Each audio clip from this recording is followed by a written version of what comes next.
So what I'm liking about e-commerce still growing and getting better, and AI and agentic commerce and all this stuff that, whether it's happening or not, challenges brands to think, oh God, are even more of our sales going to be elsewhere? What I like about that is I think the growth of e-com is meaning that some brands are refusing now to just offer really ordinary stores.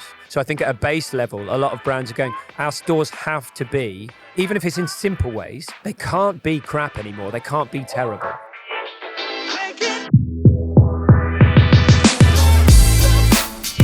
I know for many of you, Jack Stratten needs no introduction. But if you haven't encountered Jack yet, let's just say you're in for a treat. As the director of Insider Trends, a big part of Jack's job is traveling the world to visit stores and then sharing what he discovers with all of us. I sat down with him at the NRF Big Show to hear all about the latest and greatest retail experiences the world has to offer and what's in store for brick and mortar retail and brand experience in 2026. Hey everyone, welcome to Retail Remix. I'm your host, Nicole Silberstein, Editor-in-Chief of Retail Touchpoints, and we are here at the NRF Big Show today with Jack Stratten of Insider Trends. Jack, thanks for being here. Thanks so much for having me. Taking time out. It's been a busy show. It has. Everyone's been saying how busy the first day was actually yesterday. Yeah, which is great. It's so good to hear. And good busy, buzzy in a way, Yep. And so no, really, really good. So I want to start out with a question that I'm sure you get asked all the time, ad nauseum. But I also imagine that your answer probably changes frequently too, which is just, what's the most interesting new store that you've seen lately? Well, as is often the case when I come to New York, because most of my work's in Europe, but I'll do, store-related stuff maybe a few times a year in New York. And I have to say, there's always one or two new things in New York that really surprise me or do something completely different. I'd say there's been a couple this year, again, in New York. I think the most interesting, though, is probably a wellness space I've been going to called 113 Spring. Super interesting. So a couple of things about it. So the product selection in there. So it's kind of like part retail store, part kind of wellness experience. But I think it's a bit of a test and learn space. It's curated by someone who is at Vogue. So it's sort of got a store as marketing sensibility. But yeah, the store itself, amazing mix of products. But then in the back, there's a couple of really interesting wellness experiences like guided meditation. There's a bar / kind of food area that makes all kinds of interesting, healthy food. There's an algorithmic perfume machine that is kind of this personal quiz. You answer some questions about yourself, and then this AI-fueled perfume maker makes a scent for you. All kinds of weird Did you do it? stuff. Did you get a scent? A couple of people I was with did. And were they happy with it? Really happy and interesting. Okay. So actually the company behind that has that machine in quite a few stores in the UK. So it's actually a fairly big concept that's growing, this AI perfume thing. Huh. But what was interesting was it was kind of super techy, but at the same time, very, very calming, a lovely space to be in, very quiet, and right there in the middle of Soho. That's a hard balance to strike. I haven't seen anything like it in a long time. I would say it doesn't even advertise itself as a store, even though the fundamental goal is still to sell wellness-related This is the first time products. hearing. I'm going to have to stop by. Super. It's very new, but yeah, absolutely loved it because it's just one of those spaces that I walked in and I didn't really know what it was. I was like, is this a kind of experience-led thing? Is it product-led? Is it service-led? What's the point? What's the purpose? Mm-hmm. For someone that looks at stores all the time, I always love leaving slightly confused about what it is, but having enjoyed it. Okay, this is perfect because the next thing I wanted to ask you is what is really your litmus for what makes a great store experience? So part of it is a feeling a little bit confused about what the purpose of the space was? So that's a really good question. I would say so in a slightly more boring way of putting it, I guess my litmus would be that the store meets its ambition is the key thing. So sometimes the stores that I'll kind of really dislike will be the ones that are trying to do something high concept, but actually kind of fall down because they don't commit and it all feels a bit wishy-washy. So it's not that I'm always just looking for high concept stuff. It's more that, if something is high concept and strange, it's that then I find out, as I did with 113 Spring, that that's very much the point. That, so 113 Spring, I realized it's trying to create something very, very different. They're not focused on sales. The brands that are in there just want exposure. They're not bothered about sales. Their big focus is these wellness experiences. It's to give people in Soho somewhere quiet to kind of chill out and relax. So actually its goals, I found out afterwards, even though I was a little bit confused, were absolutely achieved. Yeah. At the other end, sometimes my favorite stores will be stores that actually maybe have more straightforward goals, but they still absolutely meet those through. So, for example, I really love the new Crocs flagship in Soho here, and it's not that remarkable from the outside looking in. There's nothing particularly crazy or experiential going on in there, but it's just a really well executed flagship store. It's one of those narrow Soho spaces where it's quite difficult to offer different kinds of products and campaigns in one thing, but it's beautifully zoned. The products all really pop. There's loads of NYC exclusives. It just looks immaculate front to back. It does a good job of presenting Crocs and selling it. Yeah. And then, the goal of that store is to be a flagship. So it's to sell lots of product, but also introduce the brand to people, be somewhere, if you're a fan of Crocs, that you're going to feel good when you leave. So I loved it, but for completely different reasons. Yeah. There was no high tech. No. Yeah. So my litmus is really, it's a really good question, because I think sometimes people think I'm just looking for crazy stuff. Yeah. No, I think really what I'm interested in is, does a space hit its ambitions? Yeah. Yeah. Yeah. Because you do this all over the world, I really wanted to ask you what city you thought was innovating the best right now with retail. And it's not because we're in New York, you have to say New York. So I'm very curious which city you are finding the most exciting retail experiences at the moment. Really, really good question. Because I think generally, especially in the past, I've been coming out to NRF for about 10 years, doing store tours whenever I'm here. And I would normally say New York. New York, I think, because New York is always the center of test and learn concepts for big brands or smaller brands. And that's, I think, a combination of factors. I think there is just that kind of ambition here, which, a lot of people in Europe will talk about that there's just sometimes a bit more ambition in the US to try really crazy things, to take risks. There's also, quite frankly, more money to do that than in lots of parts of Europe. So I often find that it's New York. But funnily enough, at the moment, and this is slightly because I think a few years ago, it didn't feel that interesting. It's probably Paris for me at the moment. Really? Paris is, and what's happening in Paris, which I think is really great, two distinct things. Champs-Elysees is really coming back to life. Champs-Elysees was a little bit like maybe where Fifth Avenue has sometimes been in the past, the recent-ish past, and definitely Oxford Street in London, where, some stores closed, difficulty finding those tenants to take on these huge spaces. Yeah, expensive spaces, right? And some of those big flagship locations can struggle, but Paris is kind of back, and that's because there's some big, really remarkable spaces. So RH have opened a space on Champs-Elysees. Really? And it is absolutely amazing. As often their spaces RH as in Restoration Hardware. Yes, exactly. Okay. So one of their crazy experiential things, where you can just hang around in there. It's sort of like, it feels more similar to a sort of luxury hotel. Fun. Just huge space. it is amazing. Anyone who gets the chance to go there must. Over the road, you have Basher Coffee, which is one of the craziest coffee spaces I think I've ever been to. Then there's a new Renault flagship. Renault, who, largely made for sort of famous for mid-market cars, suddenly have this high concept space in the middle of Champs-Elysees. Huge, beautiful restaurant in the middle of it. That is a really interesting Absolutely. choice. So it's suddenly, and all these different kinds of, and then you still have, Nike House of Innovation store that's been there for a long time. Onitsuka Tiger have a new store there. Suddenly loads of big brands have these fascinating, remarkable flagships, all kind of on one walk. So I think that's been, in the last few years, that just keeps happening.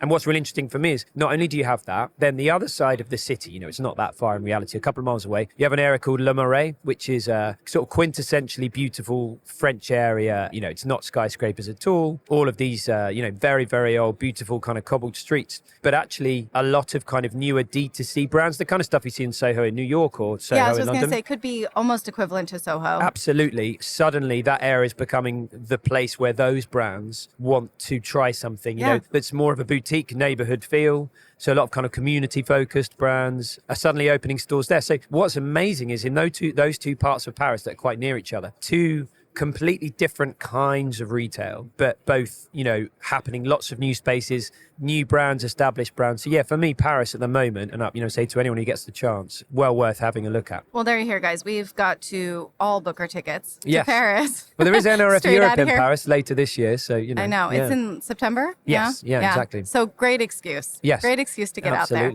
there. So now, you studied history at university, right? Yeah. I'm really curious what you think then within your educational lens, what was the most exciting era of shopping throughout history? That's a great question. So, I think that what people often talk about, and this would be difficult to pinpoint as an era because in a way it's never really gone away, But whenever I go to places like Marrakesh or Istanbul are good examples. And you have the classic kind of souk market, independent A sort market, of sellers. like a real vibrant market, Absolutely. is exactly where my mind went too. I was always thinking of that. Absolutely. Yeah. And what's interesting is, look, in a lot of those places, even if, like in Marrakesh now, some of that is very much a kind of touristic version of what you might have found hundreds of years ago. But that, I think, sometimes when I see really good retail today, and I mean by that in-store retail that maybe offers something different to online and something distinct, tactile, something that kind of touches all of the senses, it's amazing to me how much those kinds of modern experiences from newer brands, what they have in common with the classic kind of, Marrakesh, Istanbul marketplace. Okay. Because really it's about, and you can do this if anyone goes to those kinds of places now, it's about stumbling from one space to the next. You don't know what's around the corner. So there's that sense of kind of discovery. Everything is about trial. So anywhere you go, someone is there saying, taste this, smell this. Yeah. And that's an idea that is as old as shopping time. But suddenly everyone is talking about it again and saying, look, let's not forget a physical store. The one thing we're certain that is always relevant for a physical store that online can't do is trying, testing, smelling, experiencing, And whatever. serendipity. So like the unexpected, right? Like stumbling across the unexpected. Totally. And I think there's so many brands, you get these fascinating stories like, I talk a lot about it, but in Europe, there's this business called Sostrana. I can never pronounce it right because they're Scandinavian. Okay. Store-focused kind of multi-product business. They sell all kinds of bits and bobs. The range changes all the time. Picture kind of Danish Scandi sort of store design and products. Very cheap product, but it feels really quality because it's got that lovely minimalist Scandinavian pine smell, feel, look to it. And like an IKEA, they force you in one route around the store. So as you're going around, you don't know what product is around the corner, and they change the layout of the store constantly, change the product mix, but it's all beautifully merchandised. There's lots of smells, lots of things you can taste and try out. So in a sense, when you're in Sostrana, which is one of the fastest growing store-focused retailers in Europe, and it couldn't be further from an online experience. It's totally inefficient. It takes ages to get around the store. The checkout is slow, intentionally slow. That they could do self-checkout. They've got no interest in doing it. A slow, very human experience. You don't know what's around the corner. You're trying and experiencing, feeling everything. And when I walk around there, in a sense, I'm like, yeah, this is like the hundreds of year old market. Yeah, it's the same idea of discovery, surprise, trying products. And these are the themes that remain incredibly relevant in a world where we can buy whatever we can think of, and in a couple of clicks have it delivered to us. That's not going away. So physical experience has to be a counter to that. It's funny because this idea also came up in the keynote with, I think was it Fair Price, True Price? Oh, yeah. The Singapore grocer. Yeah. Yesterday. And they were talking about I think they're called the hawker markets in Yes. Singapore. Yeah. Have you ever been to those? I have, yeah. And again, very similar principle. I've been to the ones in Singapore, and you have very similar things in Bangkok, in Kuala Lumpur. Right. And it's chaotic. Well, they were saying the popularity has gone through the roof because apparently they were featured in the movie Crazy Rich Asians too. Yeah, and so they've gotten more involved with that as a result of this, more, to your point, like tourist interest in the experience and too. there's this fascinating online element with it because it's so shareable. Yeah. It's so because it's so, from someone who lives in this world where they want to be capturing things and sharing it online, that's a hungry mouth to feed once you start doing it. Yes. Whether you're an influencer or just someone who likes to share stuff. Those hawker markets, and again, or an IKEA-like concept like Sostrana that I was just talking about, they're great. Yeah. Because it's That's a really good point. It's very accessible. Stuff is always changing. It gives something for you to show, something that surprises. So it's funny enough you say the hawker markets. I see a lot of that on TikTok. People just showing you some crazy thing that they're eating in a hawker market somewhere. And it works in a kind of 20-second video format because it's fascinating and crazy and bright and loud and, Yeah. And there's generally other humans, which can be engaging Absolutely. as well. Yeah. No, the hawker market is such a good example because it's so similar to the Marrakesh Istanbul thing I was talking about as well. Yeah. So with regards to our current era of shopping, tell me what you most like about where we are today and maybe what you dislike about how we shop today. Yeah, so I think I've taken a lot to being really, really kind of positive and optimistic about whatever challenges are set. So whenever I talk to brands and retailers in particular, or work with them on a project, and it's store focused, I think what I really like at the moment with a lot of the good retailers and the good brands is that the continued success of e-commerce all around the world. And that moment where, in some parts, certainly in the UK and parts of Europe and even parts of the US, where, you're hitting that kind of, e-com being, say, 30% of all sales. You get to a point when there are that many sales where you can't just keep on doing this thing of going, oh, don't worry, 80, that's that thing that people always say, 80% of sales are always through physical stores. That's largely true, but it's not a particularly helpful way of looking at it, because that allows people to be complacent and brands to be complacent. Just go, it's fine, 80% of sales are through in the stores. way that they really shouldn't. Exactly. So, yeah. So what I'm liking about e-commerce still growing and getting better, and AI and agentic commerce and all this stuff that, whether it's happening or not, challenges brands to think, oh God, are even more of our sales going to be elsewhere? What I like about that is I think the growth of e-com is meaning that some brands are refusing now to just offer really ordinary stores. So I think at a base level, a lot of brands are going, our stores have to be, even if it's in simple ways, they can't be crap anymore. They can't be terrible. Right. Like there's a base level. Forget a high concept. Like at the very least, it has to be well merchandised, pleasant to walk through. It can't be overwhelmingly just piled high with product. Don't get me wrong. There are a lot of retailers and brands who still do that. And I think they're suffering the consequences. But I do think we're at a really good point now where most of the brands and retailers who are doing well, and some of the ones I talk to, they are now totally aware that customers do not need to go to their physical shop anymore. So for it to exist, there has to be a level of quality, as an absolute minimum, just a decent experience. And I like that because that to me is going to push standards up. Yeah. So in a sense, really the ubiquity now of e-commerce is leveling up the store experience. Absolutely. Is forcing a leveling up of the store experience. Absolutely. And then I would say to your question about what I don't like, I'd say the exact opposite of that is there still is a chunk of retailers who, whether it's that they're relying on this idea that retail is still going through stores, or perhaps it's just because they're kind of living in a kind of denial for whatever internal cultural reasons, is that they're not reacting to that. They're not accepting that reality. And, they will offer the same kind of store experience as they did 20, 30 years ago, basically.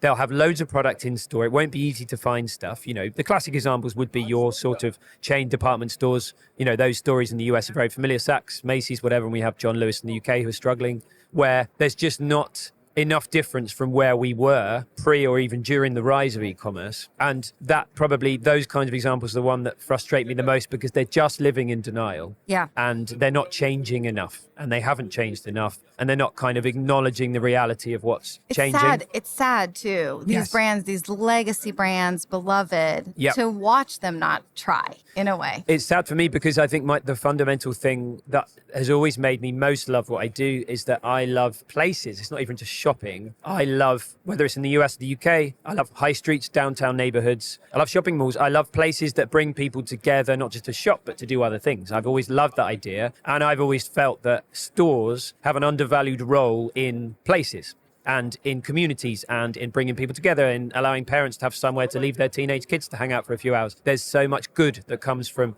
retailers. And at the heart of that are your anchor retailers who always were those department stores. Right. You just have to look, I know in the UK, the amount of classic independent department stores that have been pulled out of a high street as the anchor retailer, you then see how that high street worsens. Yeah. And less people go. Kind of falls apart. To fall apart. Absolutely. Yeah. It's not just an isolated, these department stores are historic. They have amazing buildings often. And it's much more than, when I see this in the news in the US with Saks and Macy's, it's more than just a retailer failing. It's, it's going to have a huge societal impact beyond that. Yeah. So that is really why I find it sad. Why, I just continue to hope that they can find their role still in the future, because it's important. I think they will. Yeah. I think they've woken up, at least in the case of Macy's and Saks. It feels like they're at least aware, and they are trying, it's kind of like trying to turn around an ocean liner in some ways, though. So whether they got there soon enough, well, I guess we'll wait and see. Saks is particularly scary right now. Yes, of course. Yeah. Well, we're rooting for you. Yeah, and they do. And you know what else I do? From my limited understanding, I know more about the European examples, but, there are a lot of good people who work at these businesses. I don't think for a second that there aren't some brilliant people, all across their departments who are brilliantly talented and skilled and able to do really interesting things. I get that the challenges they face are distinctly complex and challenging. I know that from the UK. John Lewis, I mentioned them before, a struggling chain of department stores. But at the same time, John Lewis is one of the great retail businesses, amazing stores, incredible people that work for them. So it is always important to remember is they're not just struggling, because they're failing to innovate. It is more complex Also, than that. many of these, all of the ones you've mentioned, were very innovative companies in their time and have throughout their histories introduced a lot of the things we now just take for granted, like absolutely. returns. I mean, that started with the idea of returns was earth-shattering when it was first introduced in department stores. Yep. So they have it in them. It's somewhere in their DNA. Yep. So we just have to hope they can find an application now for that. Totally. And all of them have heritage and history, which is an unbelievably powerful thing. Yes. All these new D2C brands, they don't have any of that. Yep. So that's a huge advantage if they can leverage it. Yeah. Okay. Before we let you go, we have our last little set of rapid fire questions. Are you ready for those ones? Yeah, absolutely. Okay. So what kind of store vibe do you personally prefer? Maximalist or minimalist? Which way do you trend? So maximalist, but primarily because I think minimalist has been overdone and it's kind of entered the sort of mass market fashion world and made it all look the same. Yes, so, minimalist has become very homogenous now. Massively. Right? And they're very Scandinavian exactly homogenous. And it ends up looking quite cheap. This is the problem. Yeah. So maximalist. A quick example of great maximalist store in New York would be Flabulous. They make Spanish espadrilles. It is just amazing. Tiny store. Just go there if you're. I got you, because I definitely trend toward the maximalist too. Awesome. There's more angles you can take on it. Exactly. So it's interesting. Yeah. Okay, so you host retail safaris all the time around the world. Have you ever been on a real safari, like the kind with animals? That's such a good question. I really wish. I would love to go there. My son certainly would love us to go there. Not yet. Okay. But it's very much in my plans in the future. One day I'd like to go to Kruger National Park in South Africa. Yes, me I too. would love to do that. I know. It's expensive, but definitely something I really want to do at some point in life. Save up, need to maybe miss a couple of NRFs and save up some money. What is the craziest thing that's ever happened to you on one of your retail safaris? Oh, goodness. There's been a lot of things. Let me think. I know. For I example. imagine you take people out in the wild and things are bound to happen. So actually once in London, we were, so I can't remember where I was on Oxford Street in a flagship and about to go outside. And then there was what I still think is the heaviest rainfall I've ever seen. Okay. And it just, one of those episodes where it started from nowhere. It didn't seem that bad. It wasn't predicted by the weather and went on for about 45 minutes.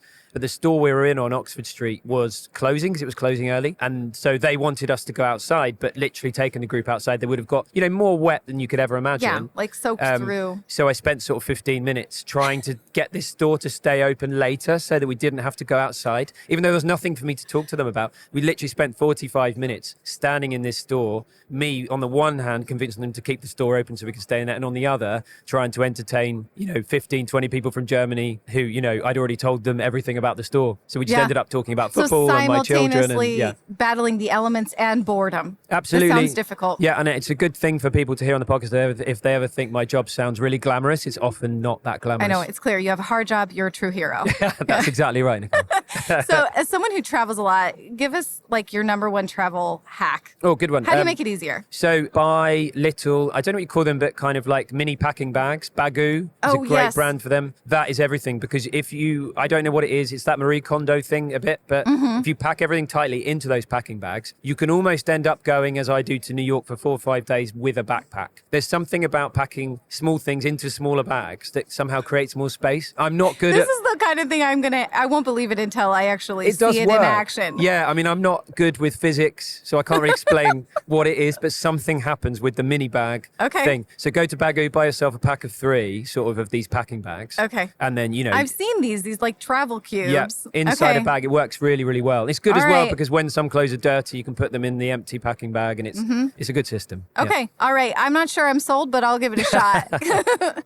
So last one, we're here. So we're here at NRF. Curious, what has been the most interesting session or topic that you've come across so far? Yeah, I'm going to give 2 quick things. I loved the opener yesterday from Ed Stack, Dick's Sporting Goods. I knew Dick's was a great retailer, very successful. Lots of people talk about them. But hearing Ed talk about the company culture and how they've built what they build, it just made so much sense. Yeah. My goodness, what he had this great thing where he said, Wall Street guys have often told us that we have too many stores without knowing how many stores we had. That really stuck with me. Yeah. That's so funny. And then he was saying, they say go smaller format. So we went bigger. And he's kind of constantly doing what didn't seem like the logical thing to do, but they are just thriving. But based to your point in the very beginning about knowing what his goal is. Exactly. And going after that and kind of turning on blinders to the rest Totally, of the noise out there. Complete like House of Sport as a concept is absolutely amazing, but also it seems kind of crazy and experiential, but it actually is so logical. It's like for every single sport where people are coming to buy their equipment,